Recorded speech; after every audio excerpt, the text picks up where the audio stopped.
Bonjour à tous, bienvenue à l'Instant Bible. Notre ambition, c'est de rendre la Bible la plus claire et la plus intéressante possible, la plus pratique. Nous continuons notre quête des origines et nous allons voir deux histoires aujourd'hui, celle où Noé se plante et celle où les habitants de Babel veulent construire une tour immense. Et j'ai deux amis qui sont chers à mon cœur, qui sont là aujourd'hui avec nous. Il y a Karl, bienvenue Karl. Salut. Et Élise, content de te voir Élise. Salut tout le monde. Welcome among us. Thank Bienvenue you. parmi nous. Alors, on va peut-être se pencher sur ce que Noé fait en lisant le texte de Genèse 9. Élise, est-ce que tu peux nous en lire, s'il te plaît, Bien les sûr. versets 18 à 29. Alors, les fils de Noé qui sortirent de l'arche étaient Sem, Cam et Japheth. Cam fut le père de Canaan. Ce sont là les trois fils de Noé et c'est leur postérité qui peupla toute la terre. Noé commença à cultiver la terre et planta de la vigne. Il but du vin, s'enivra et se découvrit au milieu de sa tente. Cam, père de Canaan, vit la nudité de son père et il le rapporta dehors à ses deux frères. Alors Sem et Japheth prirent le manteau, le mirent sur leurs épaules, marchèrent à reculons et couvrirent la nudité de leur père. Comme leur visage était détourné, ils ne virent pas la nudité de leur père. Lorsque Noé se réveilla de son vin, il apprit ce que lui avait fait son fils cadet. Et il dit : « Maudit soit Canaan, qu'il soit l'esclave des esclaves de ses frères. » Il dit encore : « Béni soit l'Éternel, Dieu de Sem, et que Canaan soit leur esclave.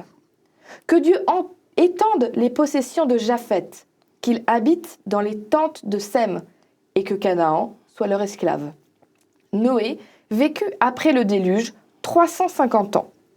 Tous les jours de Noé furent de 950 ans, puis il mourut. Très bien, merci. Élise, alors, pour résumer, Noé boit, Noé s'enivre, et puis ensuite, un de ses fils, qu'il a vu nu, se fait maudire par son père. Alors, peut-être un petit problème de terme, là. Qu'est-ce que c'est qu'une malédiction ?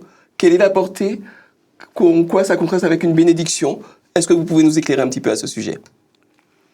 Écoute, mais juste avant, je voudrais faire une petite remarque très simple parce que je crois qu'on s'adresse à des gens à des personnes qui n'ont pas tout lu la Bible, comme personnellement moi ou j'ai grandi dedans. Paul nous dit que ces histoires sont là pour notre instruction. Et il va même dire notre instruction par rapport au salut. J'ai tendance, quand je lis les textes, à les voir globalement dans le contexte du salut, sans m'arrêter à ces petits détails de l'histoire. Ce sont des histoires, sans me poser toutes sortes de questions que notre pensée rationnelle cartésienne cherche. Je me rends compte que, par exemple, très rapidement, le récit de la création nous est donné comme le point de départ de tout. Tout est bon. Le récit du déluge vient, c'est la création à l'envers, où tout ce que Dieu a placé là est bouleversé. Et l'histoire de Noé, c'est encore le récit de la création qui recommence. Et nous avons des termes dans cette histoire qui nous renvoient à Genèse. Noé sort, il offre un sacrifice, et Dieu décide de le bénir, n'est-ce pas ? Lui, aussi bien que la nature, etc., etc. Bien qu'il y ait quelques petites différences, maintenant tu pourras manger de la viande, alors que dans la création, c'est le végétal, tu vois. Et deuxièmement, il y a un ordre qui est donné par rapport à... Tu ne tues un point, et tu as une indication sur le sang. Et le récit que Élise vient de lire nous rappelle quand même aussi la création. Il y a là une malédiction prononcée après avoir pris un fruit, qui est le fruit de l'arbre, la connaissance du bien et du mal, et qui... Dans la Genèse, hein ? Dans la Genèse. Et aussitôt après, il se trouve nu, exactement comme le père de Noé, qui a mangé un fruit, la vigne, et qui s'est enivré. Oui, c'est un parallèle intéressant, effectivement. Nous retrouvons beaucoup d'éléments. C'est pour cette raison qu'il faut lire la Bible avec cette vision globale du salut qui se répète au fur et à mesure que le récit progresse. Et nous voyons que Adam et Ève étaient nus, Dieu va les couvrir, et nous voyons les deux autres fils qui couvrent père pour cacher cette nudité. Et ensuite, tout tombe sur Cam, qui serait un petit peu, toutes les malédictions, qui incarne un peu cette malédiction que Dieu prononce sur sa création. Dans la Genèse 3. Alors donc, par rapport à ta question maintenant, je dirais en toute simplicité, bénir, c'est apporter quelque chose de plus. Lorsque Dieu bénit, il apporte à la chose un plus, voyez-vous. C'est pourquoi une bénédiction avait toujours une importance capitale à l'époque et les parents bénissaient leurs enfants. J'étais une fois en Inde et chez quelqu'un qui n'était pas croyant. À la fin, il m'a dit, pasteur, bénissez mes enfants. Bénissez-nous. Bon, j'ai pris ça j'ai fait une prière tout simplement. Je n'ai pas apporté un plus pour dire, écoutez, comme ce fut le cas pour les personnages bibliques qui apportaient ce plus. Une malédiction, c'est peut-être priver quelque chose par rapport à la bénédiction, enlever, et priver, diminuer, priver, quelque chose comme cela. Donc une malédiction est prononcée sur Canaan, sur Cam, et là encore, c'est toute l'histoire des Cananéens qui sont prévus qui est prévue dans cette malédiction de Cam. Voilà un petit peu. Alors, un premier rang très intéressant. Alors, Élise, toi qui es pasteur depuis déjà un certain nombre d'années, est-ce que tu as le pouvoir de bénir et de maudire les gens? Dis-moi un petit peu. Alors, je ne sais pas si ce serait bien ou pas. Je pense que ça ferait beaucoup ça serait un peu trop, tu vois. Je ne suis pas sûre de bien le vivre, d'avoir autant de pouvoir. En tout cas, des malédictions dans la Bible, il y en a plusieurs. On en trouve à plusieurs endroits.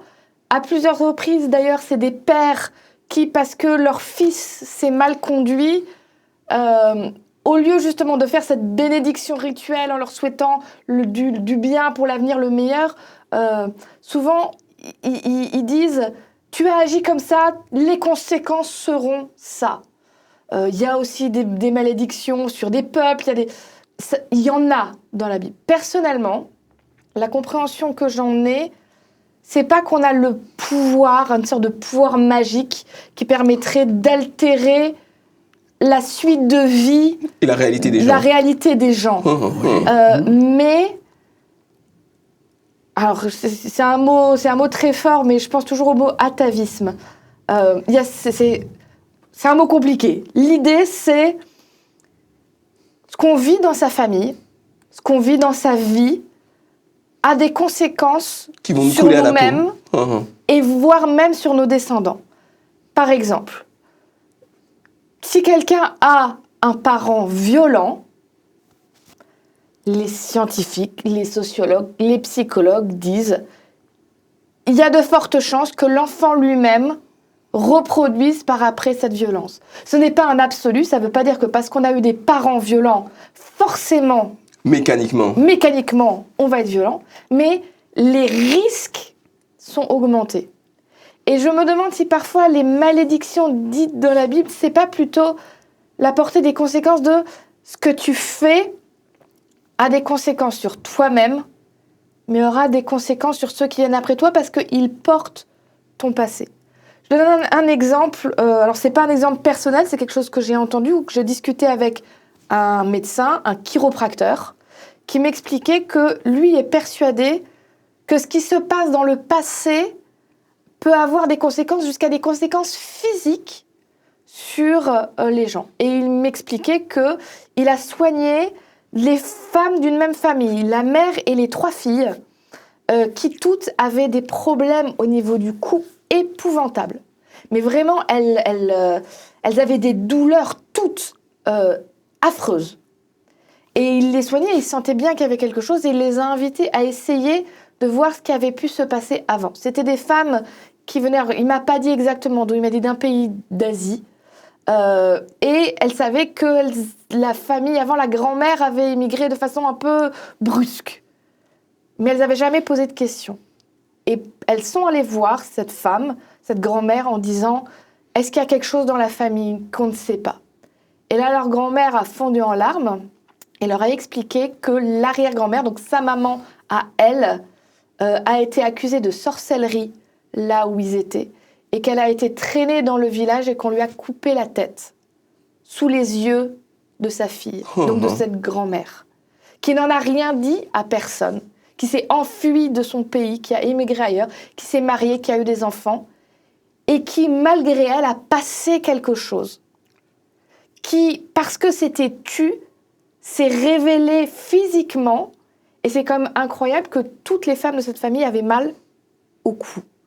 Alors, j'ai pas d'explication. Il y a plus ou moins des explications scientifiques au niveau des gènes, le transgénérationnel, l'épigénétique. Tout ça, il y a des choses qui passent et on le sait. Mais moi, ce que je crois, c'est vraiment que la Bible, déjà à l'époque, disait « Ce que tu fais n'impacte pas seulement toi-même. Impactera ceux qui viendront après toi parce qu'ils porteront ton bagage génétique, ton bagage émotionnel. » Et donc, quand Noé fait cette chose terrible de dire une malédiction à son fils, je pense qu'il parle sous la colère, mais que quelque part, il est en train de dire à son fils, ces actions que tu fais, c'est quand même...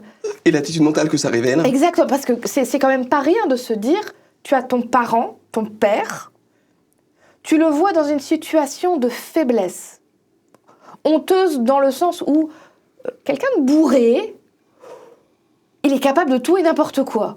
Moi, je me souviens, j'avais un ami, quand il était bourré, il voulait donner son argent à tout le monde. Alors, comme on était des gens un peu... N'est-ce pas ? Comme on était des gens à peu près bien, on acceptait l'argent et on le remettait en douce dans son porte-monnaie et nous le redonnait au moins 5 fois, 10 fois. Mais s'il tombe sur des gens moins sympathiques, il se fait plumer. Les gens alcoolisés, fortement alcoolisés, font des choses hors de sens. On peut profiter de quelqu'un qui est alcoolisé. Et se dire que Cam a vu son propre père et au lieu de le protéger et aller chercher les seules autres personnes qu'il y avait dans le coin, ses frères, pour dire « Venez voir la honte de notre père. Venez voir à quel point il est ridicule. Venez voir, on va bien se marrer. » Mais alors, pourquoi est-ce que... Ça montre un état d'esprit quand même très particulier. Et ça, ça veut dire que le jour où lui-même aura des enfants, cet état d'esprit qu'il avait envers son père, dans son éducation, elle va ressortir. Alors, tout à fait, mais pourquoi est-ce que Noé, quelque part, ne coupe pas la part en deux ? Parce qu'il est quand même aussi responsable que Cam de l'état de la situation. Oui. C'est-à-dire que c'est lui qui s'en livrait, c'est pas... Je voudrais juste dire quelque chose. Ce récit doit nous parler aujourd'hui, sans quoi ça ne sert à rien. Le concept de bénédiction et malédiction a toujours été au cœur de l'être humain et dans toutes les églises hiérarchiques. Toutes les églises ou tous les cultes où vous avez une hiérarchie, le sorcier, le marabout, le prêtre parfois, détiennent le pouvoir de bénédiction et de malédiction. Quand une guerre a lieu entre deux peuples chrétiens, de chaque côté, on bénit ou on maudit à tout. Donc, et ensuite, au fond de nous-mêmes, quand tout va bien, c'est Dieu, bénédiction. Quand tout va mal, c'est le diable, malédiction. Donc, nous sommes là devant un concept, puisque tu l'as posé, qui n'est pas étranger à notre culture. À notre culture.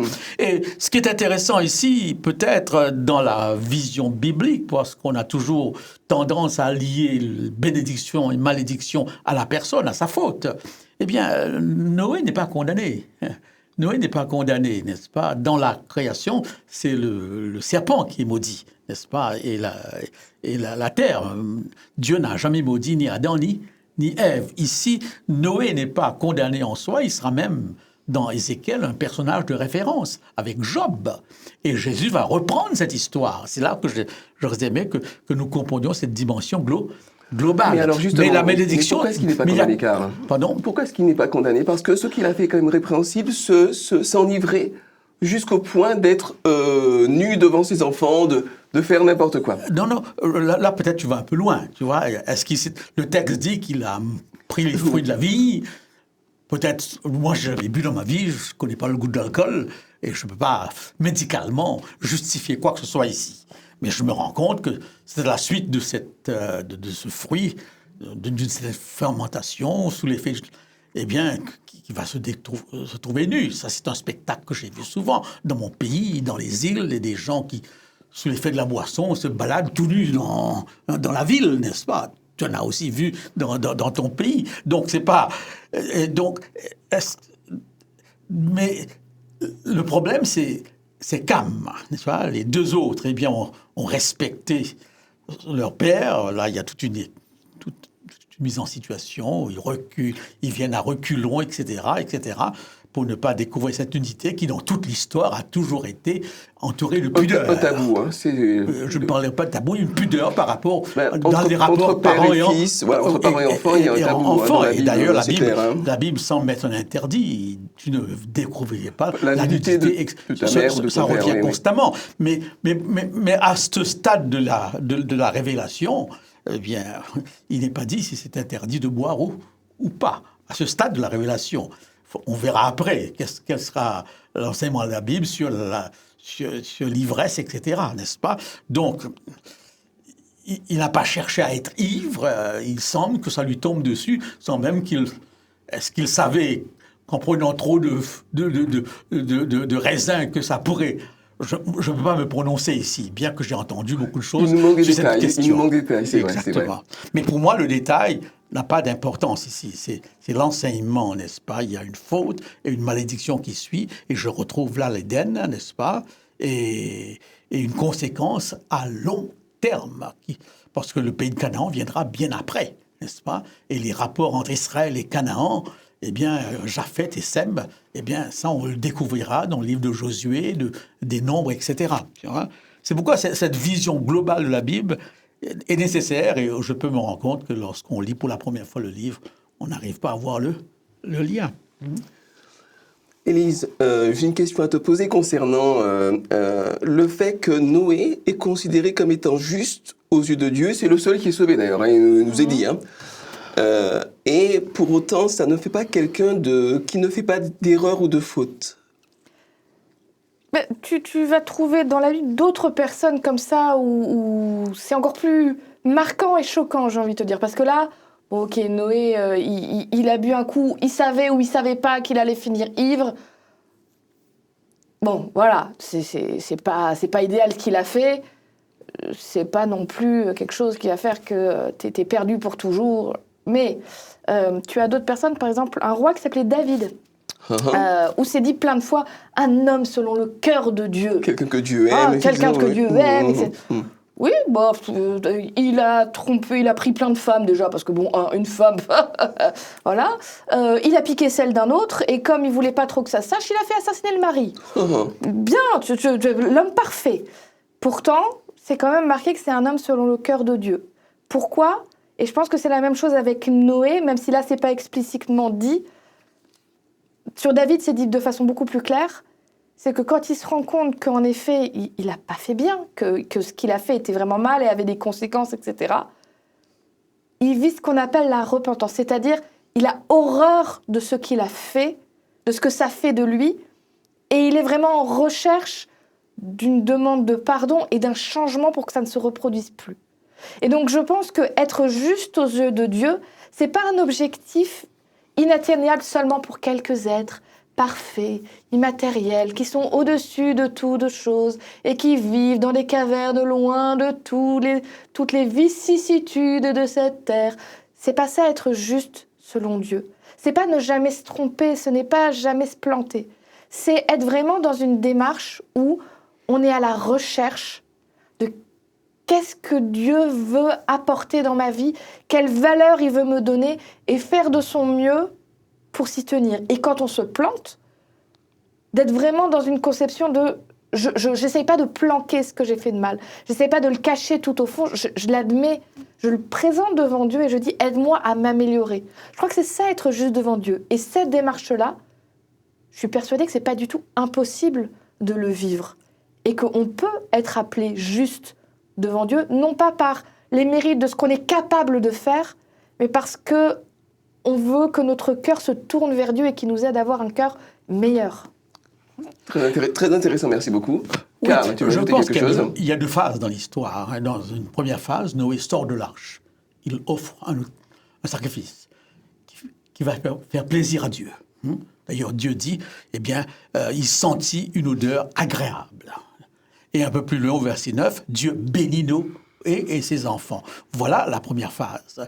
Et d'ailleurs, j'ai été frappé en lisant le texte hier soir où il est dit que Dieu dit en son cœur, Dieu ne parle pas à Noé, mais dans son cœur, il dit finalement, même si l'homme dès sa jeunesse est tordu, il y a encore quelque chose de bon n'est-ce pas? Et Dieu bénit. Tu vois? Ensuite, cette deuxième phase de l'histoire un peu bizarre d'ivresse et de malédiction de Cam, n'est-ce pas? Mais ça, je le retrouve partout, avec David, avec Abraham, avec tous les grands hommes de la Bible. Pour cette Bible. raison, sous cet angle, ça me réconforte. Donc, je ne suis pas le seul. Hein. Les meilleurs parmi les meilleurs ont connu cette phase. On se plante, on où tombe. se plante. Un. D'ailleurs, même Paul dira misérable que je suis à chaque fois que je veux. Et personne sur terre, en dehors du Christ, eh bien, peut se réclamer être parfait ou n'avoir pas connu des moments de faiblesse. Alors ça, c'est génial. Et là, nous avons une image d'un Dieu qui est bien loin de ce Dieu prêt à sanctionner, à maudire, à détruire à la moindre erreur. Et je crois que c'est ça la leçon à dégager. Qu'est-ce que ça nous apprend sur Dieu, n'est-ce pas, par rapport à nous? Ça, c'est les questions qu'on doit se poser, pas nous arrêter sur l'homme lui-même dans ses et sur faiblesses. Sa faute, mais oui. Ça, on n'a pas besoin d'aller loin pour le découvrir. On n'a qu'à nous regarder nous-mêmes et on se rend compte. Mais comment Dieu va agir?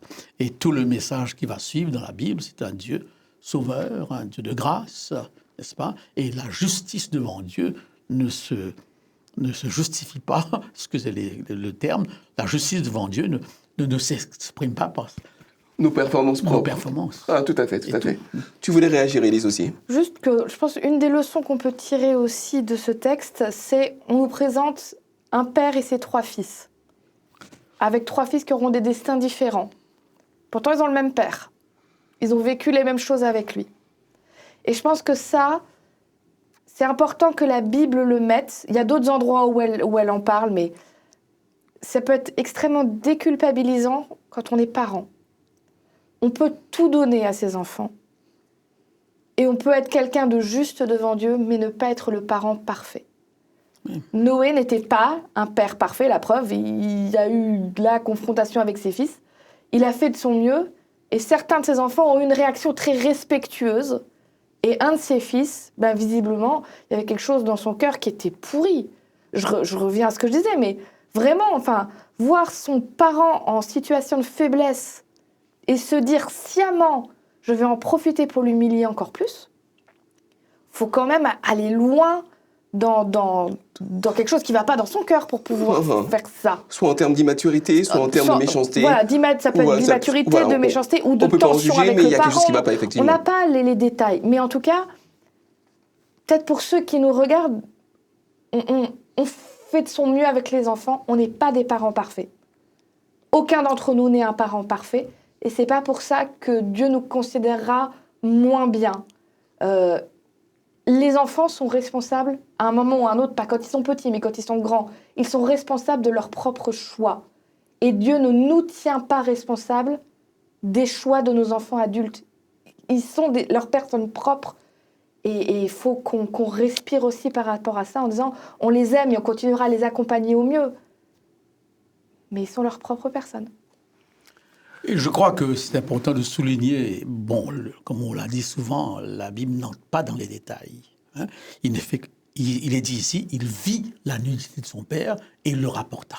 Il n'y a rien de plus. On peut penser qu'il a fait ceci.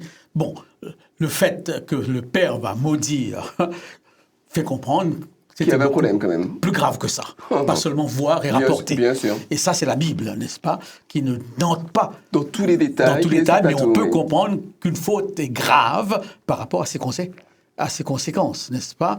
Donc, et par rapport à ce qu'Élise venait de dire, même Dieu n'a pas réussi dans sa pédagogie, dans son éducation des enfants. Il n'a pas réussi avec Adam et Ève qui ont fait leur choix. Hein.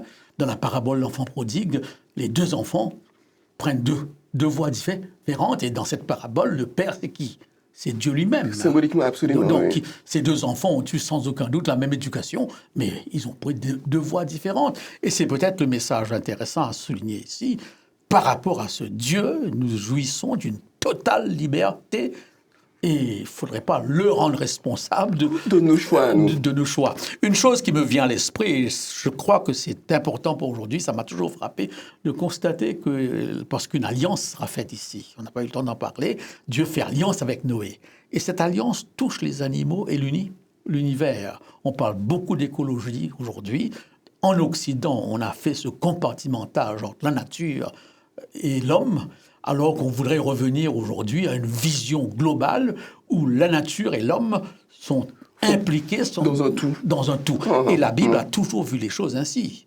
Je pense à Jonas qui prêche, Ninive se repent et tous les animaux jeûnent. Ça paraît un peu bizarre, n'est-ce pas? Et le message est là, c'est que ce salut est un salut global où même l'animal et la nature est quelque part touchés. Et donc là, nous avons un message écologique très fort. Très où intéressant. Dieu fait alliance, non pas avec l'homme seulement, mais avec son environnement. De la création. Et les animaux aussi participent à cette alliance. Alors, mes amis, je vois que le temps passe bien. On va quand même très succinctement aborder Babel. Alors, Babel, je vais simplement résumer. Les hommes, après le déluge, se disent, nous allons construire une tour qui va monter jusqu'aux cieux, qui va nous protéger, qui va nous permettre de nous faire un nom. Et Dieu voit cela depuis le ciel, il n'apprécie pas, il descend, il confond le langage des hommes qui ne peuvent plus se comprendre mutuellement et le projet tombe à l'eau. Alors, je voudrais vous poser, et je vous demanderai de répondre assez succinctement, malheureusement, parce que le temps est court. Oui, dommage. Est-ce qu'il n'est pas naturel pour l'être humain d'être le plus ambitieux possible, de vouloir se faire un nom et de vouloir s'élever le plus haut possible? Quelle est la problématique? Et est-ce qu'il faudrait, comme une certaine église l'a enseigné pendant un certain temps, que nous nous considérions comme étant indignes, misérables, et que sans cesse nous battions notre coulpe, que nous nous trouvions petits et minables? Alors je ne sais pas comment est-ce que vous réagissez à cette question. Élise, peut-être pour commencer. J'aime toujours l'image du pendule. Tu prends un pendule, tu le lances, il va d'un côté très haut, et quand il revient pas tout de suite en place. Il part de l'autre côté. Et petit à petit, il faut qu'il fasse de plus en plus petit jusqu'à retourner immobile au milieu. Un point d'équilibre. Babel, c'est le point ici de dire, on considère que notre but, on peut utiliser tous les moyens pour le faire. Et j'ai envie de dire presque, alors c'est un peu tirer la corde, mais c'est pour remettre dans le contexte d'aujourd'hui, ce serait le capitalisme à outrance, complètement, où on y va à fond. Décomplexé, voilà, dérégulé. détruisons la Terre, parce que de toute façon, on ira ailleurs sur une autre planète, on ira coloniser Mars, etc. S'il y a des peuples qui en crèvent, tant pis, ils n'avaient qu'à être comme nous. Et puis on y va, et puis faisons des gros conglomérats et des multimilliardaires, parce que de toute façon, faut que je me fasse un nom. Ça, c'est un pendant. Et Dieu dit, c'est pas possible de vivre comme ça. Donc, il met un terme à cette entreprise. Et de l'autre côté, tu as le misérabilisme. Je ne dois pas vouloir trop grand. Je ne dois rien faire. Je suis misérable. Je n'ai aucune qualité. Mais Dieu n'est pas plus pour ça, parce que lui, il veut que l'être humain voit qu'il a de la valeur, qu'il a de l'importance. Mais notre valeur et notre importance n'est pas dépendant du nom qu'on se fait, du nombre de dollars qu'on est capable de faire rentrer. De la gloriole qu'on accumule. Ou du métier qu'on a avec, est-ce que tu es avocat, est-ce que au moins tu as un PhD, est-ce que tu as un doctorat? Sinon, si tu as moins qu'un doctorat, tu as raté ta vie quand même. Donc, voilà, il y a ces deux extrêmes-là, aucun n'est bon. Et Dieu invite à quelque chose de plus mesuré, dans lequel on trouve du bonheur et du contentement dans ce qu'on a, en donnant le meilleur de nous-mêmes, sans écraser les autres. Une piste intéressante, merci beaucoup Élise. Karl, qu'est-ce que tu en dis? Juste une première remarque, comme c'était le cas pour le déluge, on n'a pas le témoignage du déluge universel, mais la Mésopotamie est remplie de traces d'inondations. À Babylone, c'est un fait prouvé, il y avait des ziggourats qui étaient l'équivalent de tours immenses, et en haut de ces tours se trouvait un temple, n'est-ce pas? Personne ne peut archéologiquement contester cela. Donc, ça nous ramène au récit. C'est ce temple au haut des ziggourats, des tours, c'était être le plus proche de Dieu, pouvoir soit communiquer avec Dieu, ou soit même aller dans les demeures de Dieu. D'ailleurs, c'est très important parce que là, nous sommes devant un récit fondateur. Toute la Bible parlera toujours de Babel et de Babylone, et l'Apocalypse particulièrement reviendra sur le thème en deux mots. Eh bien, c'est la confusion qui peut être une définition du péché. On ne voit plus la différence entre ce que Dieu a fait, ni entre nous et Dieu. Deuxièmement, c'est de vouloir débarrasser de Dieu, être soi-même Dieu, monter le plus haut possible, aller le plus loin possible afin de l'atteindre. Et même, comme un texte des prophètes dit par rapport à Lucifer, je serai sur la montagne de Dieu, je serai moi-même Dieu. Donc, Babylone, c'est le symbole, l'expression de ce désir de l'homme, de ne plus être un homme, d'être tout simplement Dieu. C'est pourquoi ce thème revient jusqu'au bout. Et vous avez une religion actuellement, l'hindouisme, eh bien, où il y a un lien très fort entre Brahman et Atman, où Atman, c'est Brahman. En tout cas, alors, qu'est-ce que c'est Atman? Qu'est-ce que c'est Brahman? C'est l'âme. En fait, difficile à traduire, mais Brahman, c'est le principe cosmique, la réalité absolue. L'Atman, c'est ce petit morceau de Brahman que j'ai en moi. Comment il est arrivé en moi, je ne sais pas. Mais l'idée fondamentale, nous sommes des dieux, nous sommes des morceaux de Brahman. C'est l'opposé systématique de l'enseignement de la Bible. T'es homme, t'es pas Dieu. Voilà. Alors, chers amis, nous arrivons à la fin de notre étude. Merci beaucoup de ces apports qui sont très riches, qui donnent à réfléchir. Disons simplement que, premièrement, ça n'est pas parce qu'on est quelqu'un de bien qu'on est infaillible. Et ça n'est pas parce qu'on est proche de Dieu qu'on ne se plante pas. Par contre, un cœur sincère aide à repartir dans la bonne direction. Et la confusion est ce qui nous amène soit à nous considérer comme tout à fait minables, soit au contraire nous considérer tellement haut qu'on écrase tout le reste. Mais Dieu souhaite que chacun de nous trouve une place qui soit non seulement épanouissante pour lui-même, mais pour les autres. Merci de nous avoir suivis. À bientôt. Au revoir. Au revoir.